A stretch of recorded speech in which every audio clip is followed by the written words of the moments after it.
Good morning everyone. Myself is Kiran Mai, lecturer in physics working at Government City College. Today we are going to discuss about the vectors topic. Scalar and vector quantities. The quantities which have magnitude but no direction are termed as scalar quantities or simply scalars.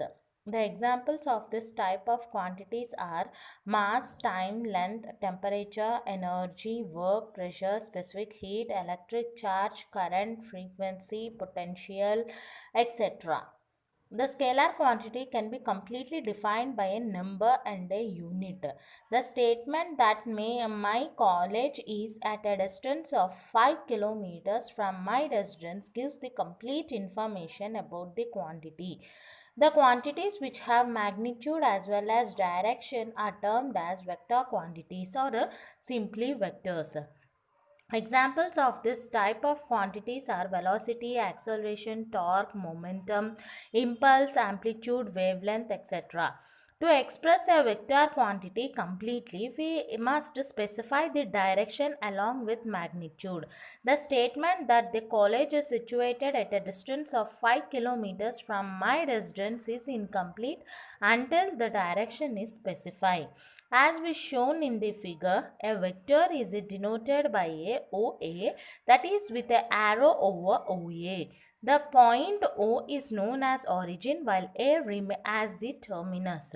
The magnitude of the vector is given by length OA.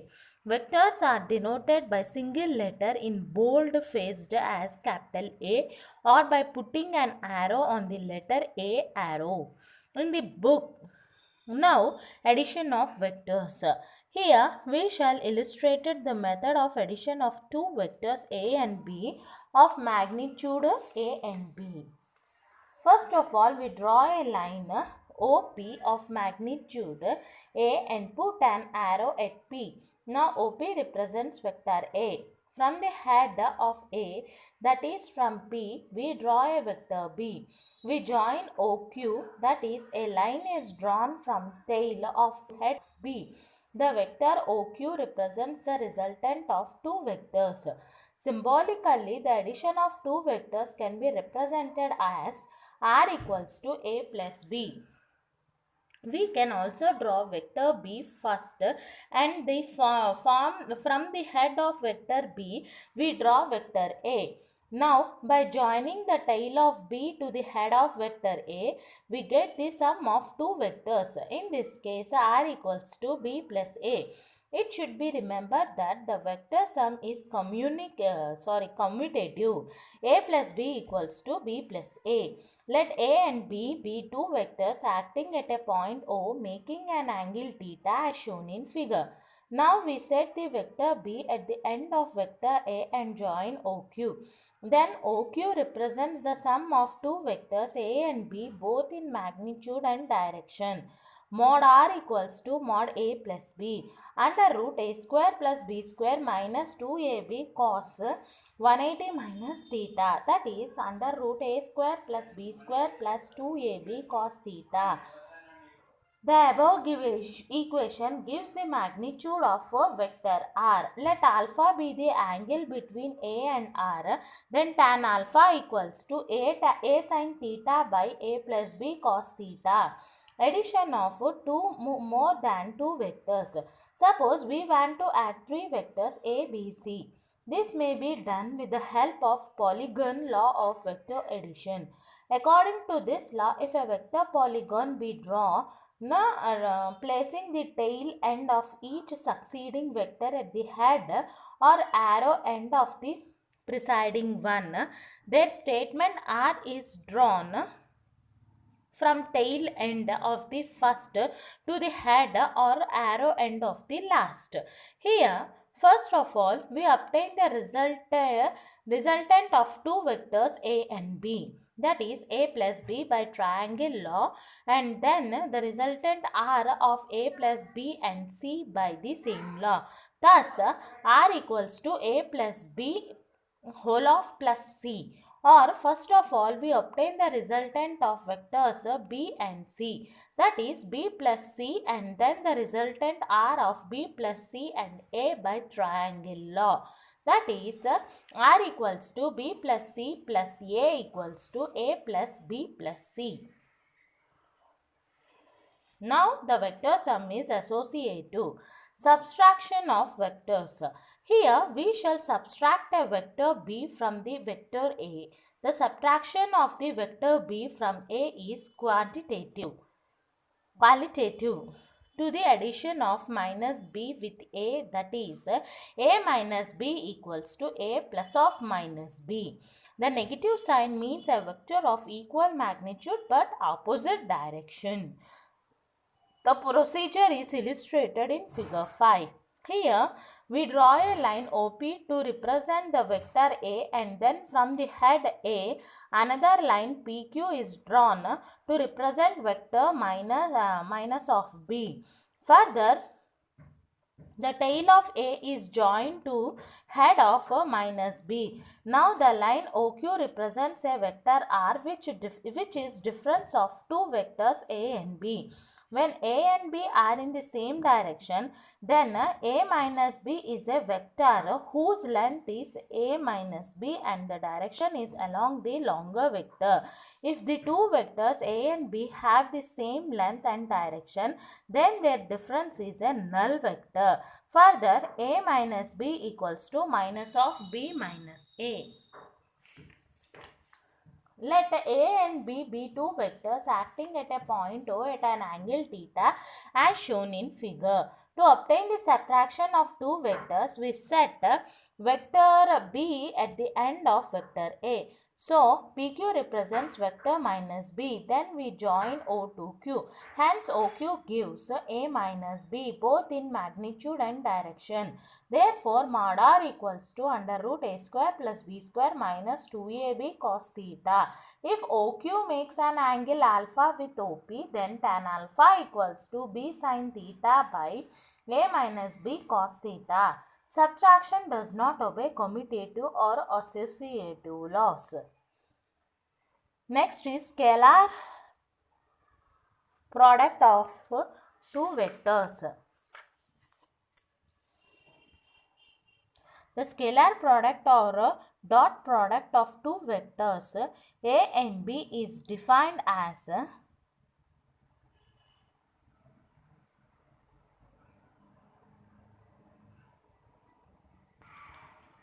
next is scalar and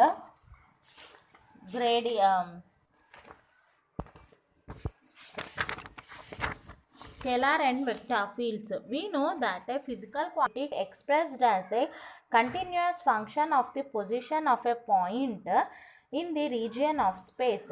For example, when a rod is heated at one end, then there is a variation of temperature along the length of rod. Then physical quantity temperature at any point x, y, z can be expressed as a continuous function capital T into x, y, z. Such a function is termed as a point function or point of position. Now we will discuss about both the fields. Scalar field. If a scalar physical quantity is assigned to each point in space, then we have a scalar field in that region of space. The scalar field in three dimensions can be represented by a scalar point function phi of x, y, z. For example, the electric potential due to single positive charge q coulombs depends upon the position of the point from the charge. Then V0 into x0, y0, z0 and V into x1, y1, z1 are the scalar point functions at x0, y0, z0 and x1, y1, z1. Now the region of is a scalar field. In a scalar field, there are a number of surfaces upon each of which the physical quantity has a definite constant value. These surfaces are known as level surfaces. The level surfaces may be isothermal surfaces, isobaric surfaces, equipotential, etc. For example, if we imagine sphere of different radii taking a point charge Q as the center, then we get equipotential level surfaces. These are spherical in nature and at any level surface, the scalar point function v of xyz has a constant value. If the level surface are parallel to each other, then the scalar field is called as a stationary scalar field.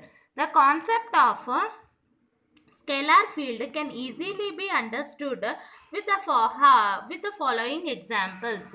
Consider a solid block of material whose phases are maintained at different temperatures. Now the temperature of the body will vary from point to point. That is, temperature will be function of position coordinates x, y, z in rectangular coordinate system. Hence, temperature is a scalar field. Next one, the density at a point inside a body occupying given region is a scalar field. Third one, phi of 2xyz plus x square y defines a scalar field. Next is vector field. When a vector physical quantity is expressed from point to point in the region of space by a continuous vector function a of x, y, z, then the region is a vector field. The example of vector field are gravitational, magnetic, electric and intensity. The vector point function at any point in the field is given by a vector having unique value for a magnitude and direction. Both magnitude and direction change continuously from point to point throughout the field region. Starting from any desired point in the field and proceeding throughout infinitesimal distances from point to point in the direction of field, we obtained a curved line. So, the field can be mapped out by curved lines known as flux lines or lines of flow. The tangent at any point of a line gives the direction of A at a point. The magnitude of A at any point on a flux line is given by the number of flux lines crossing unit area perpendicular to their direction drawn at any point. We are familiar with the flux lines of a bar magnet. The tangent at any point of a flux line gives the direction of magnetic intensity at that point. Moreover, the number of lines passing through unit area of the surface perpendicular to their direction is called as magnetic flux. The magnetic flux depends on the distance of the point from the magnetic pole.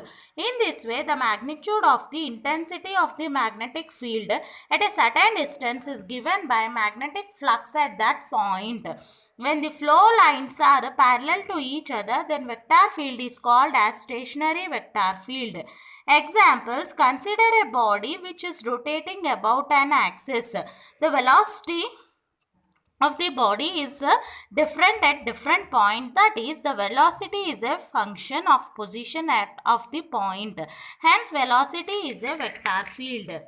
Next is gradient of a scalar field. In order to consider the gradient of a scalar, let phi of xyz be a scalar function of position of a scalar point of coordinates x, y, z.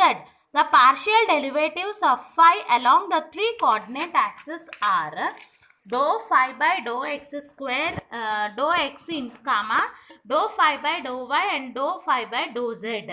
The gradient of a scalar function phi is defined as grad phi equals to I into dou phi by dou x plus j into dou phi by dou z plus k into dou phi by dou z.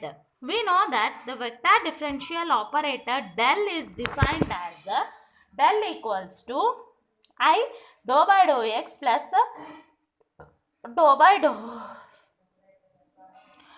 dou y plus k into dou by dou z. Therefore, del phi equals to I dou phi by dou x plus j into dou phi by dou y plus k into dou phi by dou z. The above equation is the same as the equation 1. It is obvious that del operator is a vector operator. When operated with scalar, phi converts the scalar into a vector. The vector del phi is called the gradient of the scalar. The gradient is a differential operator by means of which we can associate a vector field with a scalar field. Example, the intensity of electric field E is a vector quantity is the gradient of potential V, a scalar quantity with a negative sign, that is E equals to grad V minus grad V. The negative sign indicates that the direction of field intensity is opposite to the direction of increase of potential. Let S of x, y, z be a scalar point function depending on the three Cartesian coordinates in space. Suppose dou s by dou x, dou s by dou y and dou s by dou z be a partial derivatives along three perpendicular axes. Now, the gradient of a scalar function s can be expressed as grad s equals to I into dou s by dou x plus j into dou s by dou y plus k into dou s by dou z. Grad s equals to del s, where del is I dou by dou x plus j dou by dou y plus k dou by dou z. Formula for the gradient of a scalar field. The scalar field can be mapped out by a series of level surfaces. Consider two surfaces very close to each other as shown in figure. These surfaces are specified by constant scalar function s and s plus ds. Let A and B are 2 points on these surfaces and O is a point outside the surface. Let R and R plus dr be the radius vectors of points A and B with respect to origin. The vector drawn from A to B will be dr. Let the normal drawn from the point A of surface S is AC and N is the unit vector along the normal. Now certainly AC will be minimum distance between the two surfaces. Suppose the angle between AB and AC is theta. Now the magnitude of the rate of increase of S at point A in the direction AB is ds by dr.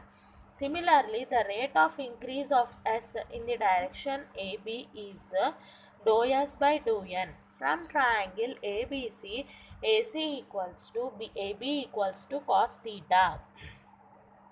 Since ds by dn equal dou S by dou N equals to dou S by dou R cos theta, or dou S by dou R equals to dou S by dou N into cos theta, it is obvious from figure that dou S by dou R is a maximum and theta will be equals to 0, because cos theta will be equals to 1. So the maximum value of dou S by dou R is dou S by dou N. In this way, the maximum rate of increase of a scalar function S at any point in the scalar field is given in magnitude and direction by the vector dou S by dou N into N, where N is the unit normal vector at that point. The vector is defined as the gradient of the scalar field S at that point and is written as grad S equals to dou S by dou N into N. Thus, the gradient of a scalar field S is a vector whose magnitude at any point is equal to the maximum rate of increase of S at that point and whose direction is along the normal to the level surface at that point. Gradient of phi in rectangular coordinates. Let scalar phi is a function of x, y, z. By the theorem of partial differentiation, we have dou phi equals to d phi equals to dou phi by dox dx plus dou phi by dou y into dy plus dou phi by dou y into dz. By the definition of grad phi, we have grad phi equals to dou phi by dou n into n. Consider the scalar product of grad phi with an element of radius vector dr. Grad phi dot dr equals to dou phi by dou n into dr. That is dou phi by dou n dr cos theta. Therefore, n dot dr equals to n dr cos theta equals to dr cos theta as n equals to 1. Therefore, dou phi by dou n into dn, that is dou phi by dou x into dx plus dou phi by dou y into dy plus dou phi by dou z into dz, that is dou phi by dou x into I plus dou phi by dou y into j plus dou phi by dou z into k dot dxi plus dyj plus dzk. That will be given as grad phi equals to dou by dou x I plus dou phi by dou y j plus dou phi by dou z k equals to delta phi.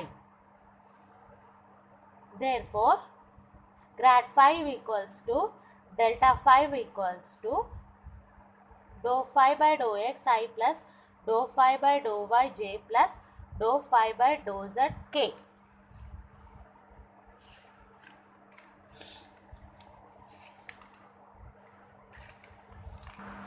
Next is divergence of a vector field.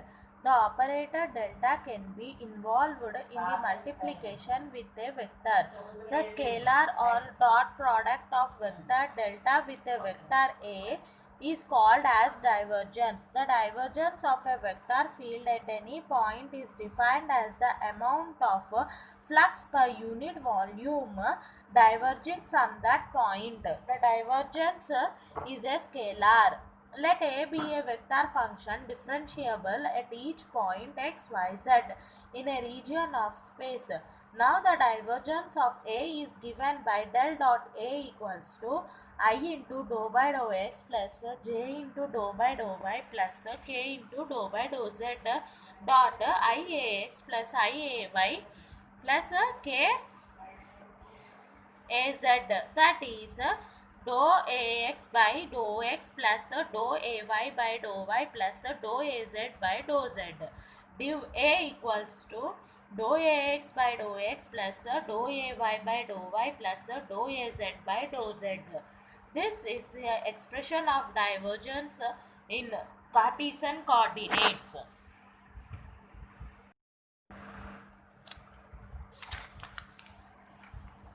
Derivation of the expression. Consider a small rectangular parallelepiped in the vector as shown in figure. Let dx, dy and dz be the lengths of sides of parallelepiped parallel to the coordinate x, y, z. Let a vector A represents the velocity of a fluid center C with components ax, ay and az along the three axes respectively. Let dou ax by dou x represents the rate of change of ax along the x-axis. Similarly, dou ay by dou y and dou az by dou z will be the rate of change of ay and az along yz axis. The value of ax at the center M of face PQRS equals to value of ax at the center C plus increase in magnitude from C to M, that is ax plus dou ax into dx by 2. Similarly, the magnitude at the center N of the face EFGH equals to ax minus half dou ax by dou x dx into dx. The negative sign is taken because n is towards left of C.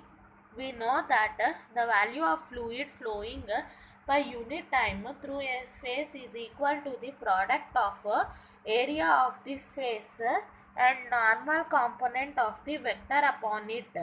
This is known as flux through the face. Hence, flux entering the face EFGH equals to ax minus half dou ax by dou x into dx into dy dz, where dy dz is the area of face EFGH and flux leaving the face PQRS equals to ax plus half dou ax into dx into dy dz.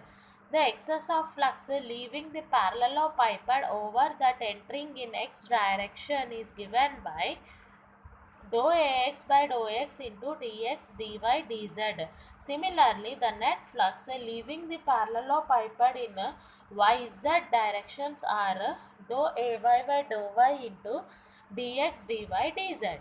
The total flux leaving or diverging the parallelepiped equals to dou ax by dou x into dx dy dz plus dou ay by dou y into dx dy dz plus dou az by dou z into dx dy dz. That is dou ax by dou x plus dou ay by dou y plus dou az by dou z into dx dy dz. Here dx dy dz is the volume of the elementary parallelepiped. This is defined as a divergence of A. Thus, div A equals to dou ax by dou x plus dou ay by dou y plus dou az by dou z. Physical significance of divergence. If A represents the velocity of a fluid, then div A gives the rate of flow of the fluid at that point per unit volume. If dy is positive at that point, then either the fluid is undergoing expansion or the point itself is a source of fluid. Similarly, a negative value of div A means that either the fluid is undergoing contraction or the point serves as a sink. However, div A equals to 0. Then the fluid entering and leaving the element is the same. That is, there is no change in the density of fluid. The vector satisfying the condition is called solenoidal. The divergence of current density J gives the amount of charge flowing out per unit volume per second from a small element of closed surface around that point del dot j equals to 0. This shows that medium is of free charges. Similarly, del dot b in magnetism shows that magnetic flux is a closed one. These are the examples of the divergence of divergence.